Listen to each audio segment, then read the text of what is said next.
Hello there, boys and girls. What Culture Wrestling's Adam Cleaver here, joined as ever by Adam Nicholas. Hello. And it's just nice to finally get back to work after a long break, isn't it? It's been such a long stint I know. away, hasn't it? You get bored around the house, don't you? You run out of things to do. Yep. Anyway, lots of wrestling news for you today after our Checks Watch 2-day break from all of the content, including...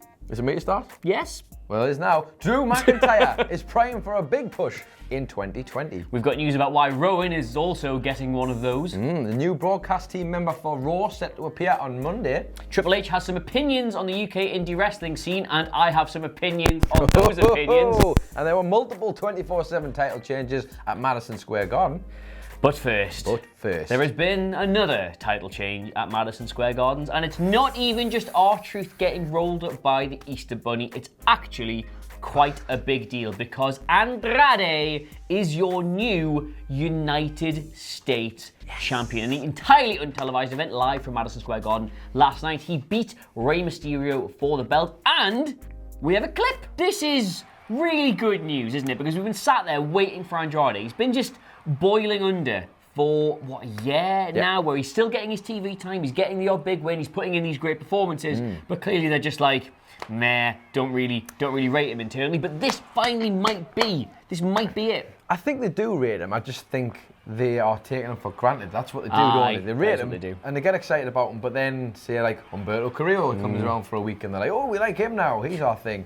But like this is Mr. Burns when he gets that dog after hiring Frank Grimes. Exactly like that. But honestly, it's nice to see him get a belt for starters. It is. Because Andrade is that good. And as he proved in NXT, he deserves to be able to climb the ranks and do that. It's not even just any belt at the minute. The United States Championship does feel like hot property right now. I mean, it did just literally headline Monday Night Raw. Rey Mysterio's done brilliant things with it since he failed to beat Brock Lesnar at whatever that pay-per-view was. Where does the Survivor Series, that was it. There you go. It's just... You hope this is the start of a long run where he's allowed to put on good matches on like either late on the last hour of Raw or something, or on pay-per-views. You hope this can be a springboard for him, but as we've said with literally every single time the Revival have won the tag team titles, you never quite know. The titles seem to have no bearing on how they're going to book somebody, is my only worry. I think the one thing he's probably got in his favour is that this is in the spot where the IC title was when The Miz... Yes. Because obviously Brock's not going to be on TV, as he's just not something he's going to do. So hopefully that means they get a chance to showcase it a lot more. Potentially? Please? Potentially? I would like some more Andrade. I would like some more good Andrade matches, please. Fingers crossed. Well, I don't know if he knows how to do a bad one, really. Let's be honest. But let's hope he gets to showcase it properly. Smash cut to Speaking of a title that knows how to have bad matches. There it is. Let's go straight into the multiple 24/7 championship changes that happened at Madison Square Garden. This time, though, well, fortunately, this time they were all in-house, if you like. Right. And I don't just mean that as a house show. I mean, they were all actual wrestlers. It wasn't broadcasters or some random guy. Santa Claus. It wasn't anything like that. But R-Truth came out at Madison Square Garden to have a handicap match, of all things, with the Singh brothers. And, I should point out, did dedicate his match to the one, the only John Cena, because who else would go up against those insurmountable odds and get the victory? Well, not R-Truth, because he was defeated by the Singh brothers as, let me double check, it was Samir who pinned Truth after they did a little ode to Demolition with their version of a Demolition decapitation. Boom, Samir got the win, 1, 2, 3, so he technically became the champ, but can you believe it? No, that's not all. Not only betrayed by his own brother. Would you believe? By his own blood. His own blood. Give him the Fredo kiss and turned on his brother. So then it was Sunil who pinned Samir to become the champion. But there was a twist in the tail. Still not all. Still not all. Oh my God. We've all heard the story about the three guys who got the gold and ended up killing each other over the gold. Well, guess what? R-Truth came back and got another victory. Retained his title to become 26-time 24/7 champion. It's like the end of the Departed. I know. You just think you've won. Next thing you know, R-Truth comes out. He's got full blues on, little bags on his shoes. Do you know what? Shoots the Singh Do you know what? brothers and wanders off. Spoilers if you haven't seen the Sorry about that. Yeah, if you haven't seen The Departed, basically right at the end, Matt Damon rolls Leonardo DiCaprio up, and just as you think he's won the Boston Police Championship, there's Marky Mark Wahlberg, bang, 1, 2, 3. Brilliant stuff. We literally did the news story on this, and if you'd asked me going in, who was the 24/7 champion heading into Madison Square Gardens, I would have said Santa. Did they not leave it with Santa? No, that must have been a way where... No. Yeah? I thought it was Santa. Or Akira Tozawa. No. I don't remember R-Truth Santa winning it back. definitely. No. Santa beat Truth Tozawa. won it. Nah, Truth won it. Because Truth finally Santa Claus fell over. Truth rolled up. Rolled up Santa, and then John Cohen ran off, didn't he? Said, "It's too cold in New York. I'm not doing it." And then R-Truth and Akira Tozawa went for a. Let's say they went for a beer. That sounds great. In all seriousness, it's going to be a big year coming up for the 24/7 Championship because it was introduced. Everyone was like, "Wow, that's the ugliest belt I've ever seen," and this rule doesn't really. It's not a good idea, and yet. Every superstar who got their hands on it really did something inventive and creative with it. R-Truth has made it one of the most entertaining things on Monday Night Raw and Expand SmackDown and on televised pay-per-views and backstage segments.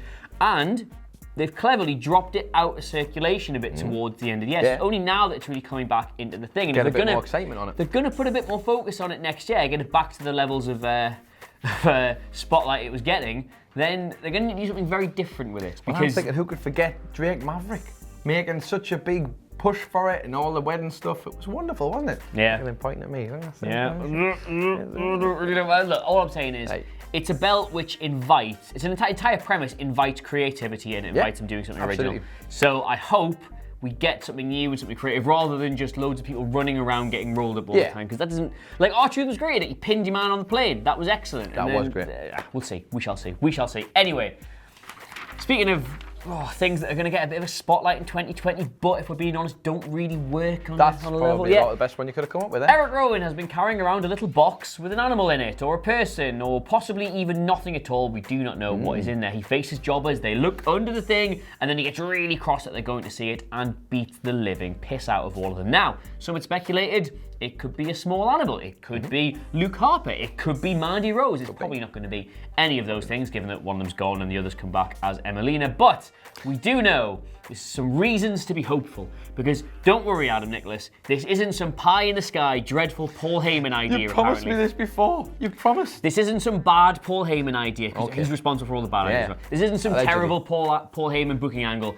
Vince has got this covered. Thank God. Vince is apparently the man behind this story, and he's really, really hot on both Erick Rowan and the angle. So we don't know where it's going to go, but wherever it goes, we can be confident it is in the hands of wrestling's creative genius. The man without whom you and I would not be employed, let's face it. Let's be honest, as facetious as you are being, that's actually true. That's actually true. How dare you? Yeah, so this is a Vince idea, according to reports in the on the Wrestling Observer Radio. This is a big Vince idea, and he's really, really hot on it. The possibilities now are endless. About three things. Well, I will say it, finding out that it's a Vince idea has made me supremely confident that my prediction of there's nothing in the cage, he's just crazy, is going to be the actual payoff. Well, he did a thing, didn't he, on Talking Smack a while back with a balloon that was really weird, right? This was Erick Rowan I'm talking about. And that kind of gives you the idea that Erick Rowan is into maybe coming up with weird stuff.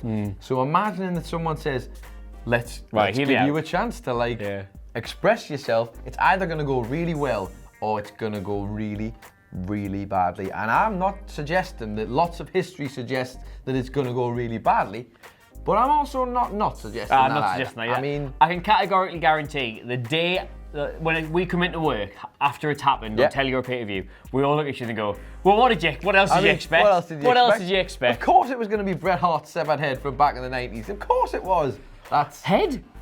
Head? Al Snow? Like head? Oh God! What if it's head? Well, what if it is? And Al Snow's coming back. Well, no, just head is. Just head. Yeah. Oh, that's a shame.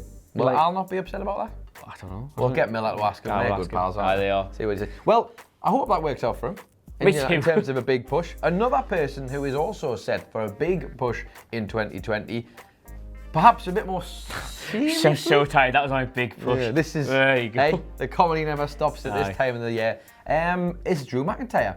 Drew McIntyre, of course, fair to say, he's probably had a mixed 2019. Very mixed. Every time you seem to get some sort of momentum, it has died down, whether that's been through storylines or through injury, whatever the case may be. But he did promise that he was in 2020 was going to be his year. However, he did also promise that 2019 was going to be his year. Yeah. So perhaps not the most reliable of narrators, but it's something I do want to see, something I'm very interested in. And apparently, by all accounts, he's one of a number of people, Erick Rowan being one, Drew McIntyre being the other, who are set for a push. The thing is, with this, right? Imagine, I just want you to imagine, 2020 comes around, right? And WWE changes so fundamentally, we never have to caveat a single story. You know what I mean? We're always like, wouldn't that be boring? Well, yeah, true. Wouldn't that be boring? Listen, Vince McMahon is always... a young'un. Vince McMahon has always kind of said he's quite high on truth. Even back when he was the chosen one, I suppose, if you really want to go that far back. Paul Heyman obviously is probably trying to find a gap to put McIntyre in because, let's face it, he's quality. We've talked about it on podcast. We've talked on podcast though where he's in a difficult position. He's a heel. He's a big heel. Aye. We've already got a few big heels, Brock Lesnar being one of them, which kind of seem to like block out the opportunities for these guys. Look, if it happens, I'll be really happy about it. If it doesn't happen, I'll be really sad. I'll probably get on with it. Me and you did this on a podcast last week. Thank you if you listened to that over Christmas, by the way. I genuinely think Drew's problem is that there isn't a good enough babyface to have him be... There's loads of people he can work, like your Ricochets, your whatnots, but everybody's in the mid-card, and thus, if you're only wrestling mid-card faces, you are by definition a mid-card heel, and it's almost impossible to bump him up to the top of the card because where's the feud? Where's like the massively over underdog babyface champion? Well, I think the only other way they could possibly do it is by turning Drew like he was in NXT as a face, a big guy face. But again, then we've got the problems of WWE aren't really great at handling that. Look at Braun Strowman, for example. I should point out this the source for this is of course the Wrestling Observer newsletter, so you can almost guarantee that is definitely 100% happening because that is always the case. The problem WWE have got is that babyfaces have to sell and sell and sell and sell and sell. That's the only way they know how to book their matches. Get beat, superhero comeback. Yes. It's why everybody went off Roman. It's why it never really worked for Rollins because he's not particularly good to sell. Ronda had to sell for Alexa Bliss. She did. And she did it brilliantly, I might add, but there was parts of that match where you're watching going, sorry, I'm not... No, it's Ronda Rousey. Ronda Rousey, She's not selling for Alexa Bliss. You look at Drew and you just think, who are you selling for? Yeah. Who are you selling for? Who are you selling for? Rey Mysterio? Well, of course. I think not. I don't. Well, anyway, if you're good enough, you'll find a way. Well, speaking of... If Kevin Nash used to be able to do it, as Michael Hamlet will tell you, then Drew McIntyre can figure it out. Speaking of if you're good enough, you'll find a way. And also speaking of, I think not, the biggest stones are getting thrown from the literal glass tower. Oh, God. Thank you for that joke, Michael Hamlet. Here we go. Titan Towers. As Triple H is now shooting on the UK independent scene. Before we go any further here, I just need to tell you that I'm going to have to take a little sit back here and just let him have the floor for this. I'm very careful because with it being the 27th of December, legal odd back in yet. So I've not run what I'm going to say past anybody yet. The pleasures of legal, Right. So Triple H is on after the bell, and they got talking about NXT UK. And I presume somebody must have pointed out that loads of UK promotions have gone belly up in the last 12 months. A lot of good ones. People misunderstood what we were trying to accomplish over in the UK because of small thinking or short-sightedness. Yes, some of those indies are going to go away. The ones that are going to go away are the ones who are paying you $25 when they promised you $75. The ones that the ones that have a ring that doesn't hold up. The ones that don't have medical there. The ones that didn't care about you. They were just booking you because they were hoping to sell some tickets and you might have a bit of buzz. So they were hoping to sell some tickets and they could care less what you do. And here's the bit, right? Ones that had equipment that was functioning or medical care if you were injured instead of waiting for 45 minutes for an ambulance or trying to figure out if they were going to call you an Uber. You know what it is? Just at us next time. Just at us next. Like, oh my God, the brass neck on this man. The ones who just wanted to sell some tickets off the back of you and couldn't really care. WWE, the ones who didn't offer you medical. It's the UK.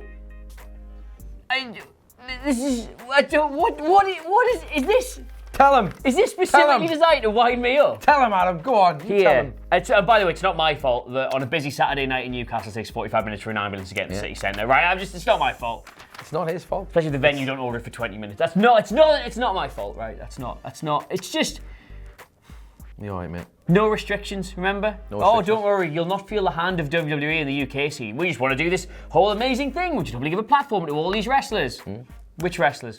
Is that Pete Dunne tweet a year old? That Pete Dunne tweet's not even quite a year old yet, and 6 good UK indies have gone now because they can't use the UK guys.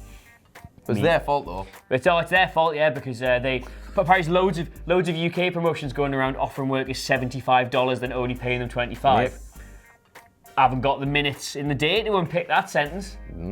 Well, in fairness, and this is coming from a position, of course, where it's not like we're just talking about this without first-hand experience, of course. Oh, I will point out, this isn't even about WCPW. No. Like, this is the general nerve of this man to think that's what they were doing. Yeah. When clearly they were moving in. It's a very, very sweeping statement, that. Like, it's horrendous. Yeah, it's lazy stuff. And I have my own thoughts about all of this because it's a complicated process. It's not as black and white as it's being made out. But yes, that's not a very fair assessment, I think. It's very one-sided. Shall we move on before you have an aneurysm? Go on. On to our last story. Is that our last story? Yes, well, it is now, because I've just called it. Well, I'll tell you my top albums of 2019, apparently, because my notes have changed on my phone. 1 second. Apparently, I've just deleted it. There you go. Raw commentator. New Raw Broadcast Commentator member to be announced on Monday night. Now, as we're all aware, obviously, there's been a few different ones on Monday Night Raw recently. There's obviously Vic Joseph and King, but we've had Dio Madden, who of course got F5'd into oblivion all the way back to developmental, and then Samoa Joe has kind of been filling the gap. He's been excellent. He's been absolutely fantastic. Well, we are being told that a new broadcast member will be joining the team on Monday night. No words yet on who it is. I guess it's a bit of a surprise. Maro! It could be anybody. Let's hope not. They don't want them to steal him from NXT. But as that happens, Samoa Joe will no longer be on commentary because he was there nursing a broken thumb, which now is healed. And of course, he's probably going to be getting into a storyline angle with Rowans, with the EOP. Oh, God, yeah. After what happened on last week's episode of Raw. So, well, this week's episode, I guess, technically. God, where has the time gone? It's Christmas when you completely lose track of what day. It's Friday, isn't it? It's Friday today, is that right? So SmackDown tonight, of course. Oh, God, it never ends. It never ends. Great, we'll have to do some content of that. It never ends. Well, we don't know who it's going to be, but there will be a new broadcast member announced on Monday. Very exciting stuff there, if you're into your commentary, of course. I hope it's me. It could be you. Imagine if it is you. Just like, listen, pal, we saw your comments about the UK independency. How would you like to vent those frustrations on Fox? On live television. Right. We did mention SmackDown. We did. Have we got time for some Twitter questions? Yeah, go on. Go on. Right. I'll give you that. Seeing as how you're so excited about SmackDown, Alan Cleary, Here's one. I will give you a question. Here's one. From one of our lovely... Before I do these Twitter questions, I should say, thank you very much to everybody who bothered to message all of us. Oh my God, individually or as WhatCulture WWE on Twitter.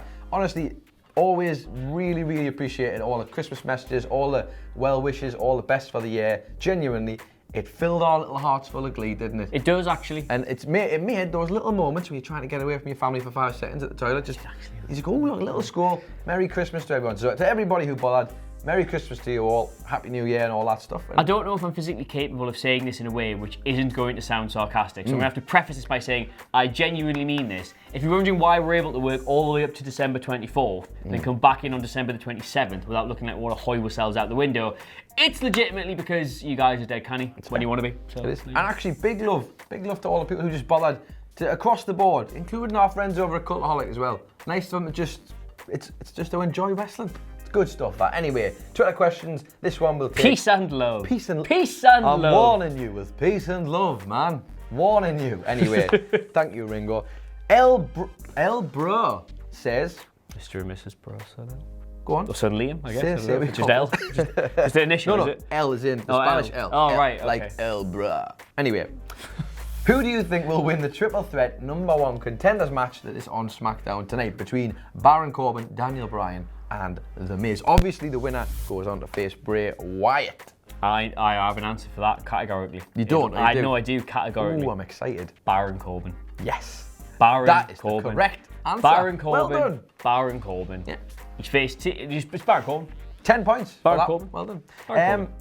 I think Baron Corbin would be my choice personally. But for anybody who may not be interested in Baron Corbin, would you say, if you had to choose... Turn off. Yeah, exactly. Well, what are you doing here? But if you had to choose between Miz and Bryan, would you rather go down the Miz route, because it hasn't technically happened yet, properly anyway, or go back to Bryan, who has arguably the torch to burn? The axe to grind, that's what I'm looking for. Sir, mate. I'd like to see a triple threat match at the Royal Rumble. Interesting. I'd like to see Fiend, Bryan, Miz. Cool, so like a controversial finish to the triple threat, and then... I'd like to see that. Interesting. I'd like to see that. Well, they do like one of those, don't they? They do every now and then. Every now and again. Do you want to know a question, or should we just call it? Nah, let's talk about Sasha Banks and Gary Lineker. Oh, of course, you've got that hand finally, haven't you? So this has become a bit of a thing recently. I should say about 2 weeks ago, I was sat at home watching Score. What's the Soccer Saturday version on BT Sports called? Saturday Scores Centre or something? I don't watch it, so I couldn't tell you. But I sat watching that, and every single advert for hours on end, everything that bookended both the show closing and the show starting, every single advert was somebody backstage at a WWE show shooting on one of the presenters on BT Sport. Heavy Machinery ripping up a picture of Robbie Savage going, "Savage, we'll show you, Savage." And then Big E shooting on Chris Sutton, telling him not to be sour. It was the most bizarre thing I've ever seen. But kind of into it. It's finally achieved mainstream penetration as Sasha Banks has now called out Gary Lineker, or as they've called each other, Gary Lineker and Sasha Banks. Greg Linehan and Sasha Banks. The disrespect between the two of them. I mean, how Gary Lineker has got away with calling her Sasha Banks in terms of like one. Come on, Gary, that's one letter. You've changed one letter there. He's misspelled Sasha as well. All right, what did you spell? With a C. Wild with a card. C. I know. I mean, it's lazy. It is Very lazy. lazy. Come on, a bit more creative. I don't know, but I did enjoy it, I have to be honest. If you're wondering what this is about, it's because BT Sport are picking up WWE, presumably having not seen the ratings it was getting on Sky Sports. Very optimistic. They want a slice of the wrestling pie. Can't wait for that. We might even wait with them a little bit. I can wait, but because I have enough wrestling in my life already as it is. Yeah. And, well, I'm sure you do as well, because it is still the Christmas period. But let us know what you made of all of these stories in the comments below. So forget to like, share, and subscribe. In the meantime, thank you so much for watching. Where can they get you on Twitter? They can get me on Twitter. At It's Adam Nicholas. Where can they get you on Twitter? They can get me on Twitter semi-regularly at Adam Cleary, CLERY. The entire WhatCulture Wrestling family available to you at WhatCulture WWE. But in the meantime, thank you so much for watching. Are you still ill? I've got a little bit left in me throat. I've got very, very phlegmy at the minute. We're still not 100%, but we will. Yeah. You wouldn't be able to tell, would you? Honestly. No. What professionals. Goodbye.